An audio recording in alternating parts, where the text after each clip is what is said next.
Le constat que nous avons fait, en tout cas aujourd'hui, c'est que les travaux évoluent à souhait.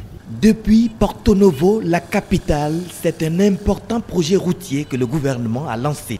Premier tronçon, Porto Novo à Promisirete en 3 sections urbaines. Il y est prévu des voies, des terre-pleins centraux, des trottoirs, des caniveaux, des ouvrages hydrauliques et d'art et autres.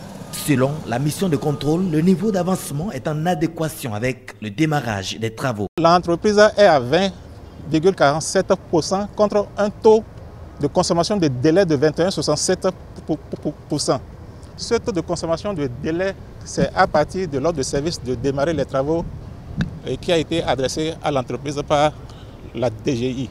C'est un projet à fort impact socio-économique.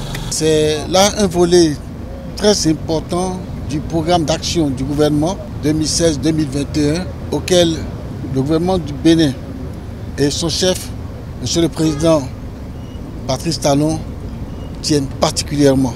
L'entreprise Ofmas, en charge des travaux, fait ses preuves sous l'œil vigilant des autorités. C'est un chantier qui nous tient tous à cœur et que nous suivons. Lui, nous le suivons comme du lait sur le feu. Vous allez voir, avec notre présence régulière sur le terrain, il va nous étonner. Et c'est cela que je veux de lui. Il faut qu'il nous étonne. Il faut qu'Ofmas nous étonne. Ofmas étonne la population de Porto Novo et de façon générale les populations de Lomé et du plateau. Je compte sur toi. Nous sommes là pour donner des travaux de qualité et dans le délai. Les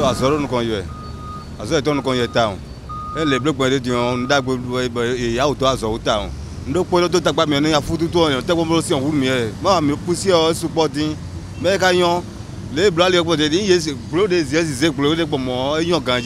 décision, c'est une bonne décision. Donc, on prie aux populations de bien vouloir exécuter, même aussi ceux qui travaillent, de bien vouloir faire le travail pour que la voie puisse être très bien. Deuxième tronçon, Poubé à Diawere-Mouenri. Mais les chantiers sont confrontés aux problèmes de déplacement des réseaux. Ici à Poubé, on a, surtout le linéaire du chantier, on a un déplacement de SONEB où il n'y a pas de prévu réellement, le montant est insuffisant.